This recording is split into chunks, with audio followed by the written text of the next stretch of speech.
Hello students, welcome to Education Plus. இன்னைக்கு நம்ம இந்த வீடியோவில் என்ன பார்க்க போகிறோம் அப்படின்னா ரெண்டு ஈக்குவேஷனை சால்வ் பண்ண போகிறோம். எப்படின்னா யூஸிங் கிராமர்ஸ் ரூல். ஸோ எப்படி நம்ம சால்வ் பண்ணுறதுன்னு பார்க்கலாமா? அதுக்கு நான் எடுத்திருக்கிற equation 5x minus 2y plus 16 equal to 0 and x plus 3y minus 7 equal to 0. இதில் first step x and y மட்டும் லெஃப்ட் ஹேண்ட் சைடில் வச்சுட்டு கான்ஸ்டண்ட்டை ஈக்குவல் டுக்கு அந்த சைடில் எடுத்துகிட்டு போயிடும். ஸோ -16. அப்போ இந்த ஈக்குவேஷன் எப்படி ஆகும் சொல்லுங்க பார்ப்போம். X plus 3y equal to +7. So இதுதான் என்னோட first equation. This is my second equation. இந்த கிராமர்ஸ் ரூல் படி சால்வ் பண்ணோம்னா முதல்ல நமக்கு மேட்ரிக்ஸ் தெரியணும், டிட்டர்மினன்ட் எடுக்க தெரியணும். ஸோ மேட்ரிக்ஸ் இதை எப்படி எடுக்கலாம் அப்படின்னா நான் முதல்ல இதை மேட்ரிக்ஸ் ஃபார்மேட்டில் இந்த ஈக்குவேஷனை எழுத போகிறேன். ஸோ அதை நான் டெல்னு எடுத்துக்கிறேன். Del is nothing but a மேட்ரிக்ஸோட டிட்டர்மினன்ட். அப்போ ஏ மேட்ரிக்ஸ் என்னது அப்படின்னா இந்த இருக்கிற ஈக்குவேஷனை மேட்ரிக்ஸ் ஃபார்மில் எழுதணும். அதாவது எக்ஸோட கோஎஃபிஷியன்ட்லாம் ஒரு காலமாகவும் ஒய்யோட கோஎஃபிஷியன்ட்லாம் ஒரு காலமாகவும். இப்போ எக்ஸோட கோஎஃபிஷியன்ட் பார்த்தீங்கன்னா இங்கே 5 இருக்குது, இங்கே எதுவுமே இல்லைன்னா 1, இங்கே -2 3. இதுதான் determinant of A, that is nothing but delta. இப்போ இதுக்கு நான் டிட்டர்மினன்ட் எடுக்கணும் அப்படின்னா இது ரெண்டுத்தையும் மல்டிப்ளை பண்ணுறேன். 15 மைனஸ் ஆஃப் இந்த ரெண்டுத்தையும் மல்டிப்ளை பண்ணலாம்.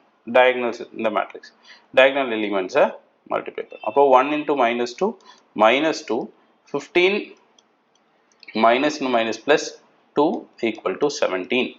அப்போ எனக்கு டெல் எவ்வளோ கிடச்சிது? 17. இப்போ அடுத்தது நான் எக்ஸை எழுதணும். எக்ஸ் எழுதணும்னா என்ன பண்ணணும் அப்படின்னா ஃபஸ்ட் நான் அந்த ஈக்குவேஷனை இங்கே எழுதுகிறேன். ஸோ ஈக்குவேஷன் பார்த்தீங்கன்னா 5x - 2y equal to -16, x plus 3y equal to 7 இல்லையா?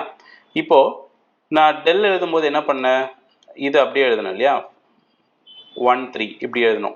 இப்போ நான் டெல் எக்ஸ் எழுதணும் கண்டுபிடிக்கணும் அப்படின்னா இந்த எக்ஸோட கோஎஃபிஷியன்ட்டை ரிமூவ் பண்ணிவிட்டு இந்த கான்ஸ்டன்ட் எடுத்து சப்ஸ்டியூட் பண்ணணும்.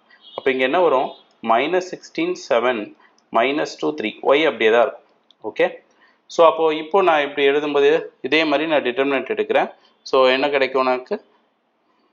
இது 16 × 3 மல்டிப்ளை பண்ணால் -48 மைனஸ் ஆஃப் -14. ஸோ -48 + 14 நமக்கு என்ன கிடைக்கும்? -34 கிடைக்கும். அப்போ டெல் எக்ஸ் எவ்வளோ கிடைச்சது?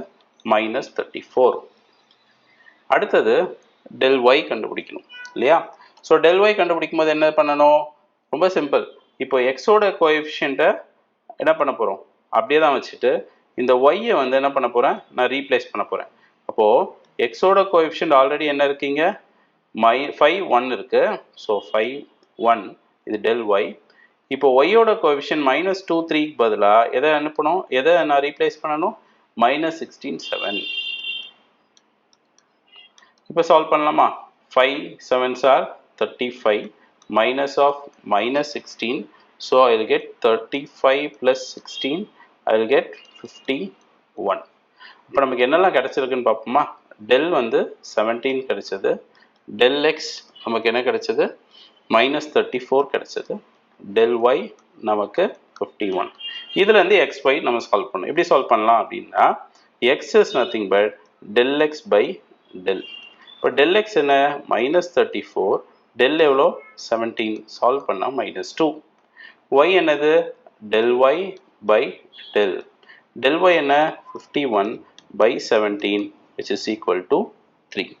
அப்போ நமக்கு x வந்து -2ம் y வந்து 3ம் கிடைச்சு.